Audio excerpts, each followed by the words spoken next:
Hey there, I'd like to share my review on this sourdough set. For starters, you have this really nice big wide rim jar, and this is so nice for getting that sourdough out. I have also already gone ahead and attached the temperature guide. So when your sourdough is in here, you'll be able to see what temperature, and you'll see because I'm going to put my sourdough in here.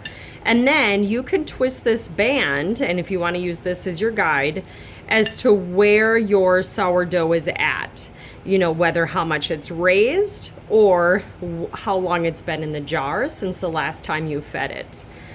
Then you do have a regular solid lid that you can just put on the jar. Like when I make my sourdough and I'm not using it, it just goes in the fridge with a lid on it. And then when I bring it out, I warm it up, I feed it, and then I go from there. This is going to be your cover for when you're feeding it so that you can get good oxygen flow in your sourdough as it grows. Then you've got a nice scraper. It does have a flexible tip, and these are so nice for just that scraping down and mixing up your sourdough. You also have a measuring cup, which these are some pretty nice heavy-duty measuring cups.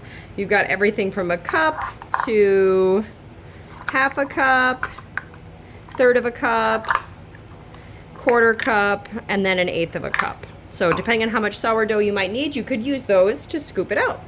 This I'm excited about. So if you've ever let sourdough dry on your jar before, it is a pain to scrape off. And this has a really nice rough exterior for scraping and washing, you know, that sourdough off.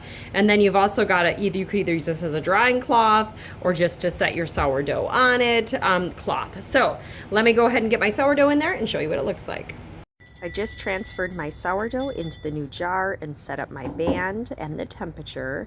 Now let's see how this rag works. And in less than 2 minutes, I had this bowl scrubbed, and that cloth works amazing.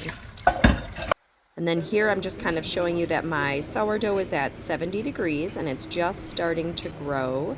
Here again it is at 76 degrees and it actually has just dropped. So now I'm ready to put it back in the fridge.